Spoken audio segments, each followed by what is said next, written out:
Madam President, we're just 1 month away from the new year. 2016 will bring a lot of new things, I hope good. But one thing that it will not bring is a cost of living increase for seniors, for veterans, and for people with disabilities. Despite the fact that the cost of health care and prescription drugs and housing are increasing, the size of a Social Security check won't go up one cent on January 1st unless we act, unless Congress acts. That's why Senator Warren and my colleagues and I have introduced the Senior and Veterans Emergency Benefits Act, or SAVE Benefits Act.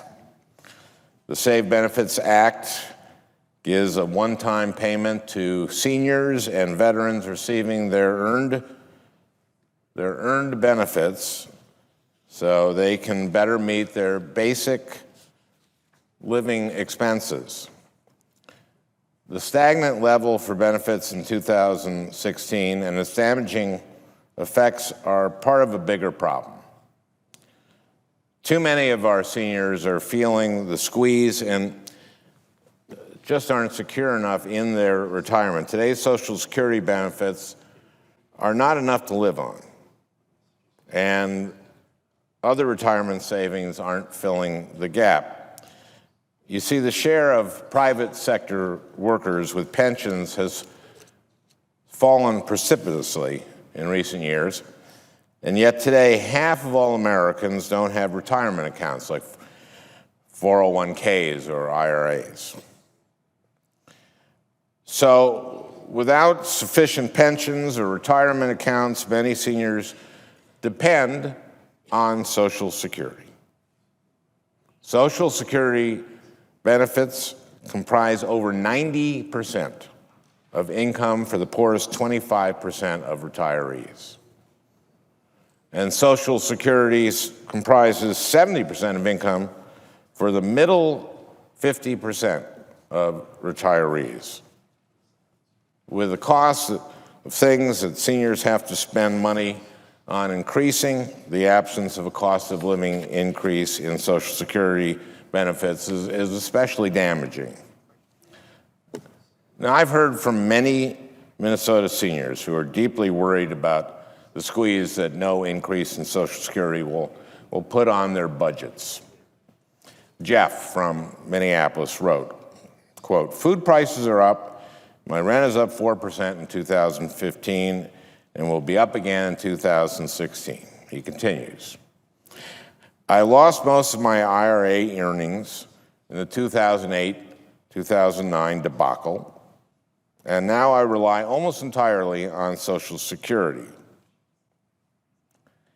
If we want Minnesotans like Jeff and millions of Americans across the country facing similar situations, if we want them to have a secure retirement, we need to increase these benefits. And that's what the SAVE Benefits Act does under our bill. Seniors and veterans get a 3.9% increase. The same percentage increase that CEO pay went up from 2013 to 2014. For the average beneficiary, 3.9%, that raise would come to about $580 a year. Now, while that may not sound enough, $580 may not sound like a lot compared, of course, to the raises that CEOs are getting. $580 can make a big difference to the average American, especially the average senior.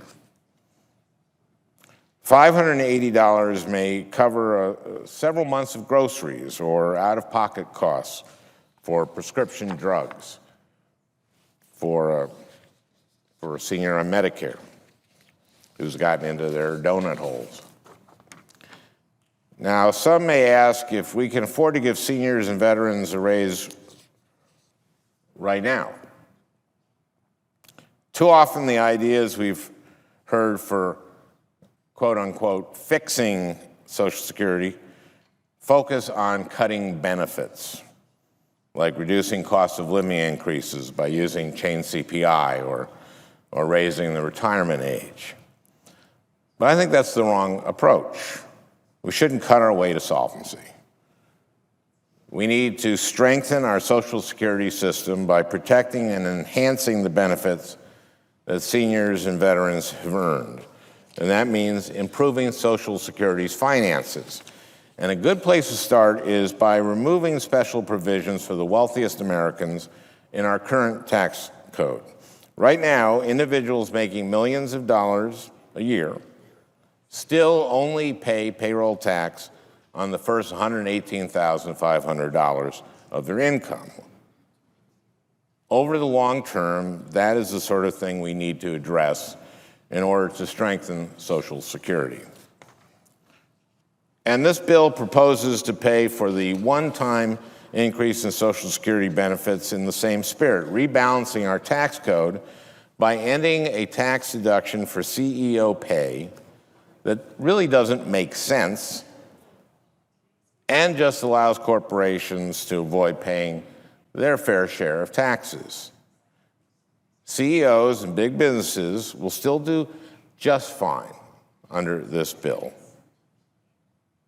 At the same time, the Save Benefits Act will provide critical assistance to Americans struggling to meet their expenses. In fact, this increase in benefits will lift about 8,000 Minnesotans out of poverty and thousands more in every state of our union. Ultimately, the debate over this bill comes down to priorities. What's more important to us?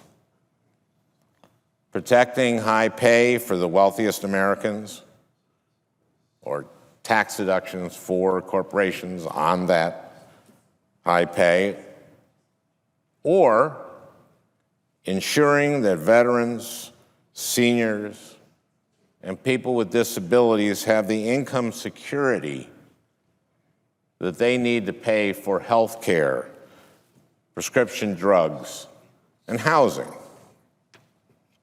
Madam President, as this year comes to a close, it's time to get our priorities straight and to stand up for our seniors and our veterans. They need a raise in 2016. Thank you, Madam President, and I would yield the floor. Madam President.